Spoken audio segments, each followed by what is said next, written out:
Very good evening to all of you दोस्तों, स्वागत करते हैं आप सभी का जनरल नॉलेज की क्लास नंबर 91 में।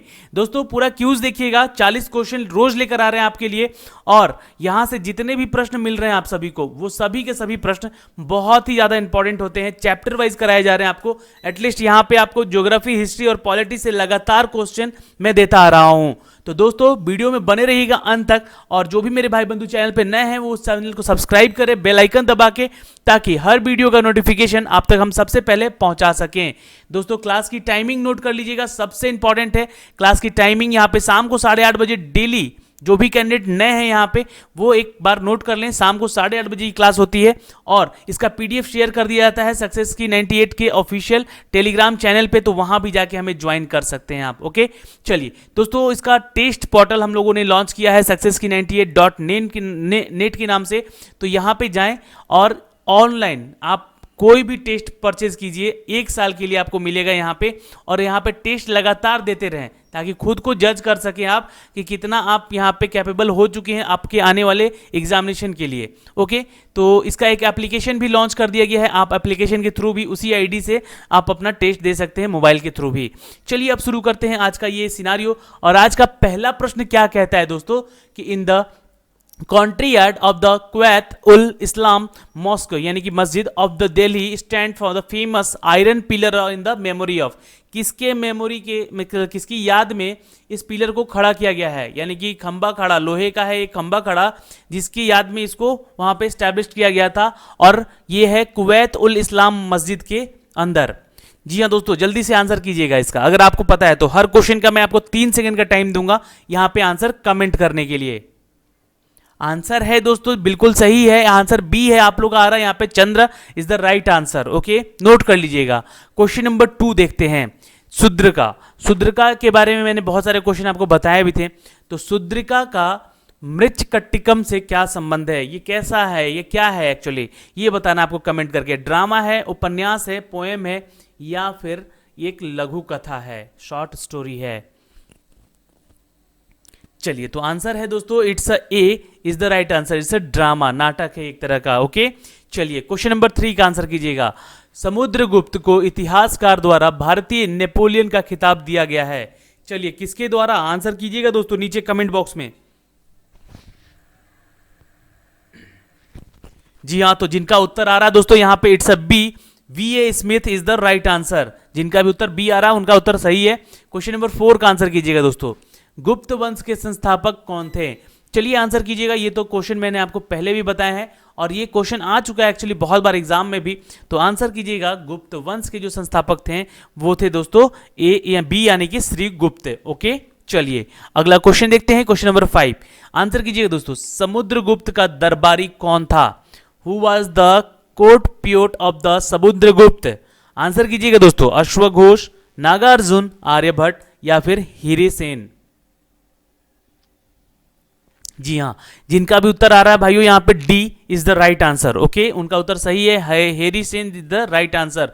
ओके, और देखिए जो लोग अभी नए जुड़ रहे हैं ना, उनसे रिक्वेस्ट है कि प्लीज चैनल को जुड़िए, तो सब्सक्राइब जरूर कर लीजिए और बेल आइकन को भी दबा लें, ताकि हर वीडियो का नोटिफिकेशन आप तक सबसे पहले हमारे चैनल के माध्यम से आप तक हम पहुंचा सकें, है ना। क्वेश्चन नंबर 6 देखिएगा दोस्तों। प्रयाग प्रस्थिति यानी कि इलाहाबाद स्तंभ शिलालेख निम्नलिखित में से किसके साथ जुड़ा हुआ है। जिसे हम लोग प्रयाग प्रस्ती कह रहे हैं, प्रस्ती कह रहे हैं, इलाहाबाद पिलर के नाम से जाना जा रहा है। तो आंसर कीजिएगा दोस्तों, किसके द्वारा ये जुड़ा हुआ है। आंसर है दोस्तों इट्स अ सी, समुद्रगुप्त के जरिए ये जुड़ा हुआ है। ओके, इलाहाबाद पिलर इंस्क्रिप्शन के जो हम लोग पढ़ेंगे इसके बारे में, उसमें समुद्रगुप्त का ही वर्णन है। क्वेश्चन नंबर 7 देखिएगा। प्राचीन भारत के गुप्त काल के गुफा चित्रों के केवल 2 ज्ञात उदाहरण हैं। इन्हीं में से एक है अजंता की गुफाएं की पेंटिंग, और चित्र जो है गुप्त चित्र जो का दूसरा जीवित उदाहरण है वो क्या है। माफ कीजिएगा, वो कहाँ है एक्चुअली, ये क्वेश्चन है। ठीक है, आंसर कीजिएगा। ऑप्शन है यहाँ पे बाघ की गुफाएं, एलोरा की गुफाएं, लोमेश ऋषि की गुफाएं या फिर नासिक की गुफाएं। चलिए तो जिनका उत्तर आ रहा है दोस्तों यहाँ पे it's a is the right answer, बाघ की गुफाएं। ठीक है, नोट कर लीजिएगा, ए है यहाँ पे आंसर इसका। प्राचीन भारत में 2 ही चीजें फेमस थी इस गुप्त काल से, जो कि एक थी अजंता की गुफाएं, जो कि यहाँ पे हैं ही एलोरा केव्स, ठीक है, और एक थी दोस्तों बाघ की गुफाएं, ठीक है, ओके। बाघ यानी कि वो बाघ नहीं, बाघ यानी कि गार्डन, ओके। चलिए क्वेश्चन नंबर हम देखेंगे 8 अब। परम भक्त की उपाधि धारण करने वाला पहला गुरु शासक कौन था? आंसर कीजिएगा दोस्तों, यहाँ पे नीचे कमेंट कीजिएगा अपने आंसर को। बहुत इंपॉर्टेंट प्रश्न है, ये प्रश्न आ सकता है आपके एग्जामिनेशन में भी, ठीक है। तो ऑप्शंस है आपके दोस्तों, चंद्रगुप्त प्रथम, समुद्रगुप्त, चंद्रगुप्त द्वितीय या फिर रामगुप्त। चलिए आंसर आई थिंक मुझे लगता है कि आप लोग का बिल्कुल सही आ रहा है, यहाँ पे आंसर सी होगा, चंद्रगुप्त द्वितीय। जी हाँ, परम भक्त की उपाधि इनको दी गई थी। क्वेश्चन नंबर 9 देखिएगा। हर्षवर्धन को हार का दंड मिला था किनके द्वारा? चलिए यहाँ पे मतलब उनको हराया गया था। हर्षवर्धन को किसने हराया था? सिंपल सा क्वेश्चन है, यहाँ पे आंसर बताइएगा। प्रभाकर वर्धन, पुलकिन द्वितीय या फिर नरसिम्हा वर्मना या फिर शासनका? जल्दी से आंसर कीजिएगा दोस्तों, आपके ऑप्शंस हैं यहाँ पे 4। हर्षवर्धन को किसने हराया था? जी हाँ, तो बिल्कुल उत्तर सही आ रहा है, बी, पुलकिन द्वितीय ने हराया था इनको, ठीक है। ये नोट कर लीजिएगा, और ये इंपॉर्टेंट है, क्वेश्चन आ सकता है एग्जाम में, है ना। एक एक क्वेश्चन यहाँ पे ध्यान से देखते रहिएगा और आंसर करते रहिएगा आप लोग। क्वेश्चन नंबर 10, निम्नलिखित में से कौन हर्षवर्धन द्वारा रचित नहीं थी?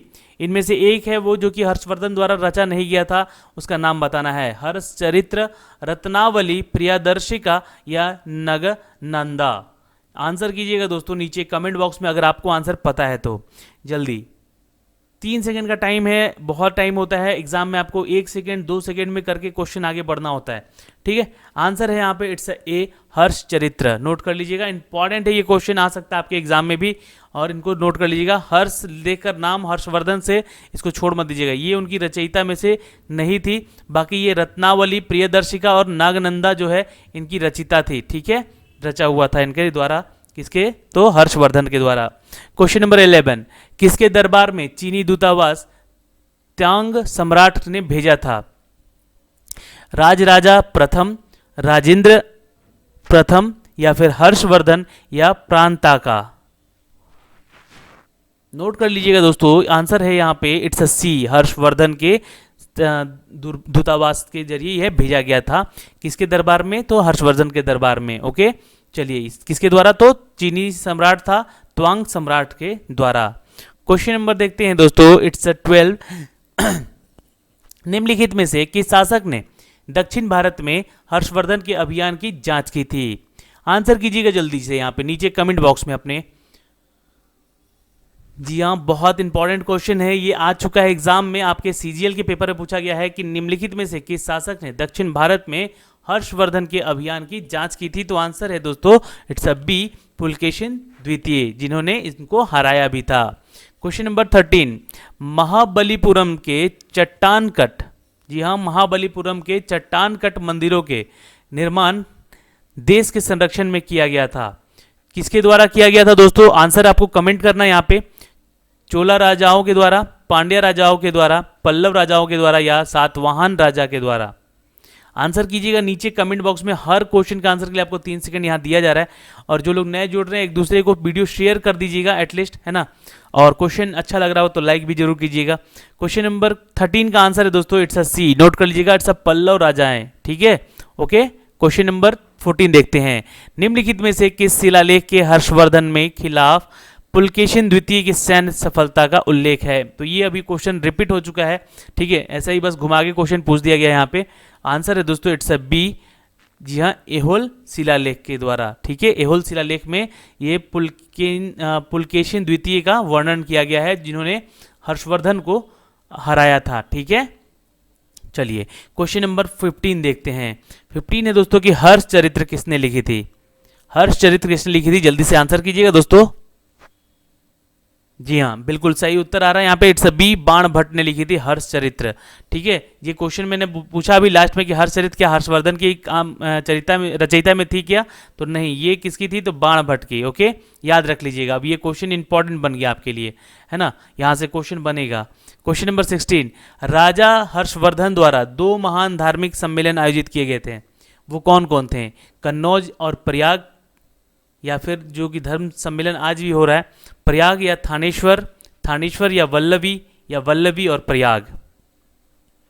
तो राजा हर्षवर्धन के द्वारा 2 महान धार्मिक सम्मेलन किए गए थे दोस्तों, वो थी कन्नौज की और प्रयाग की। ओके, चलिए ये क्वेश्चन इंपॉर्टेंट है दोस्तों, आ सकता है एग्जाम में। क्वेश्चन नंबर 17 का आंसर कीजिएगा। कठोर के दरबार में कठोर के दरबार में एक दूत के रूप में ह्यूंग त्सेंग को किसने भेजा था?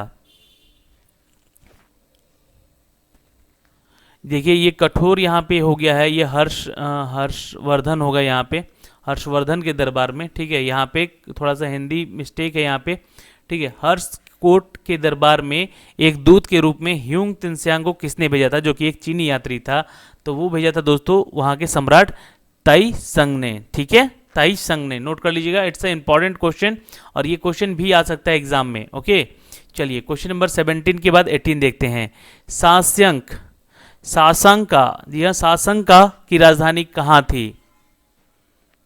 Where is the capital of Shashanka? Answer कीजिएगा दोस्तों फटाफट यहाँ पे नीचे कमेंट बॉक्स में। आंसर है दोस्तों इट्स अ सी, नोट कर लीजिएगा, कर्ण सुवर्णन। नोट कर लीजिएगा, इट्स अ कर्ण सुवर्णन। इंपॉर्टेंट है ये आंसर यहाँ पे क्वेश्चन भी। क्वेश्चन नंबर 19 का आंसर कीजिएगा। सम्राट हर्ष के दक्षिण वार्ड मार्च को नर्मदा नदी पर रोक दिया गया था, किसके द्वारा रोक दिया गया था दोस्तों? आंसर कीजिएगा। पुलकिन द्वितीय, पिलकिम प्रथम, द्वितीय, या विक्रमादित्य प्रथम या द्वितीय? जी हाँ, तो बिल्कुल उत्तर सही है, पुलकिन द्वितीय के द्वारा रोक दिया गया था हर्षवर्धन का दक्षिण वार्ड मार्च। जी हाँ, ये नर्मदा नदी के किनारे रोका गया था और यहीं पे इनकी हार भी हुई थी, याद रखिएगा। पुलकिन द्वितीय ने इनको हराया था हर्षवर्धन को।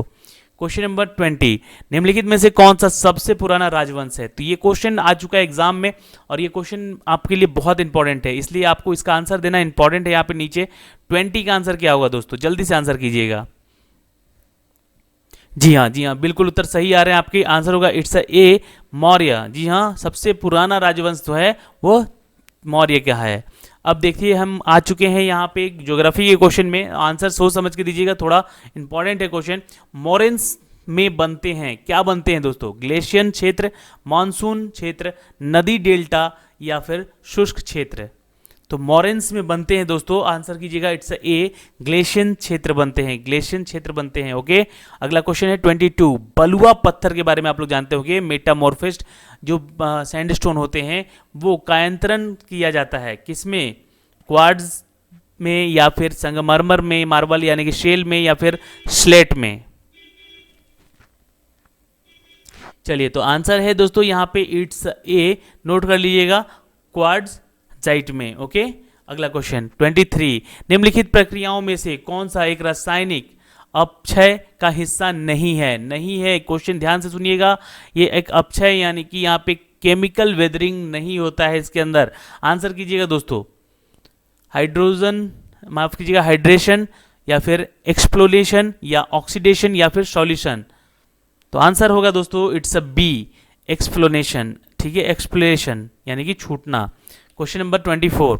हाइड्रोलिक क्रिया एक प्रकार का अपर्दन है जिसके कारण क्या होता है? पानी चल रहा है, हवा, या फिर ग्लेशियर, या फिर इनमें से कोई नहीं? हाइड्रोलिक क्रिया का उदाहरण है दोस्तों कि यहाँ पे पानी, रनिंग वाटर है ना, एक हाइड्रोलिक क्रिया का उदाहरण है। नदियों में या फिर वाटरफॉल के जरिए पानी जो चलता है, चल रहा पानी होता है, यानी कि रनिंग फॉल होता है, रनिंग वाटर होता है, उसको हम लोग हाइड्रोलिक क्रिया के जरिए इसका एक अपर्दन समझते हैं। क्वेश्चन नंबर 25 का आंसर कीजिएगा। नदी घाटी का चौड़ीकरण किसके कारण होता है? जल्दी से आंसर कीजिएगा दोस्तों, नदी घाटी का चौड़ीकरण किसके कारण होता है दोस्तों? तो आंसर है इट्स अ बी, नोट कर लीजिएगा, पार्श्व कटाव के चलते। ओके, किसके चलते होता है? तो लेटरल इरोजन के चलते। अगला क्वेश्चन देखते हैं, क्वेश्चन नंबर 26। जॉर्ज और कैनियन यानी कि घाटी, यानी कि जॉर्जी और घाटी है, क्या है ये एक तरह का? ये क्वेश्चन मैं पूछ चुका हूं पहले भी। इसका आंसर है दोस्तों इट्स ए, ये खड़ी दीवार और एक वी आकार का, यानी कि वी है ना, वी आकार का पार करने का एक अनुभाग है। The step wall and the has a V shaped, देखिए यहाँ पे लिखा हुआ है V shaped cross the section. Okay, चलिए अगला क्वेश्चन देखते हैं। एक ऐसा क्षेत्र जो कि हिमांछित नहीं हुआ है वह दिखा सकता है, क्या दिखा सकता है दोस्तों? हैंगिंग वैली, कोरियर कोराइज एंड द पिरामिडिकल पीक्स, या फिर ड्रमलिन्स, या फिर वी शेप्ड वैली? चलिए आंसर कीजिएगा दोस्तों नीचे कमेंट बॉक्स में। 27 का आंसर है दोस्तों इट्स अ डी। नोट कर लीजिएगा, वी शेप बैली को दिखला सकता है ये। क्वेश्चन नंबर 28, सैटेलाइट और स्टेटमाइट्स, जी हाँ नोट कर लीजिएगा, सैटेलाइट और स्टेटमाइट्स किसकी विशेषताएं हैं? ऑप्शंस आपके सामने है दोस्तों, नीचे कमेंट करने की पूरी कोशिश कीजिएगा, जल्दी से आंसर होगा इट्स अ बी। जी हाँ, ज्वालामुखीय स्थलाकृति है ये। ओके, क्वेश्चन नंबर 29, निम्नलिखित में से कौन सा सेट एलोइन प्रक्रिया को इंगित करता है? निम्नलिखित में से कौन सा सेट एलाइन प्रक्रिया को इंगित करता है यानी कि इंडिकेट करता है? तो आंसर है दोस्तों इट्स अ सी, संक्षारण, क्षीणन या अपस्फीति। जी हाँ नोट कर लीजिएगा, डिफ्लेक्शन कहते हैं इसको, अपस्फीति को। और अगला क्वेश्चन देखते हैं, क्वेश्चन नंबर 30, बर्फ युग की अवधारणा को सबसे पहले आगे रखा गया था कब, किसके द्वारा? The concept of ice age was first put forward by the B यानी कि Jean de Charpentier. Okay, note कर लीजिएगा इट्स अ चारपेनियर। अगला क्वेश्चन देखते हैं। अब हमारा जो क्वेश्चन है आएगा दोस्तों वो पॉलिटी से क्वेश्चन कुछ मिलेंगे आपको देखने को। तो यहाँ पे एक क्वेश्चन है दोस्तों, तो वैसे तो ये क्वेश्चन इतिहास का लग रहा है। निम्नलिखित में से शहर राष्ट्रीय राजधानी क्षेत्र एनसीआर के भीतर नहीं आता है? ये क्वेश्चन पॉलिटी से है, ठीक है। अब इनमें से कौन सा है जो शहर जो कि एनसीआर के तहत नहीं आता है? पानीपत, रोहतक, खुर्ज या फिर मथुरा?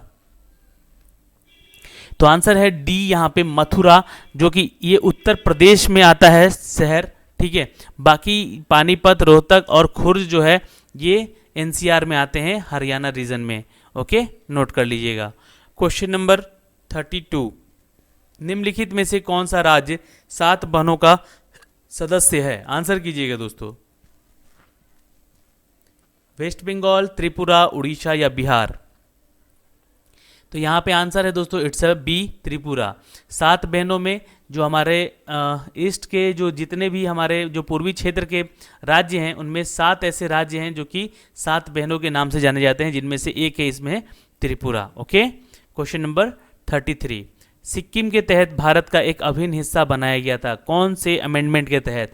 देखिए जैसे कि अभी आपका जम्मू कश्मीर को 370 आर्टिकल ख़त्म करके और 35A आर्टिकल ख़त्म करके उसको भारत का एक केंद्र शासित प्रदेश बना दिया गया, उसी तरह सिक्किम में भी कुछ ऐसी धाराएं लगी हुई हैं, कुछ ऐसे अमेंडमेंट लगे हुए हैं जिसके चलते वो एक अभिन्न अंग है हमारे देश का।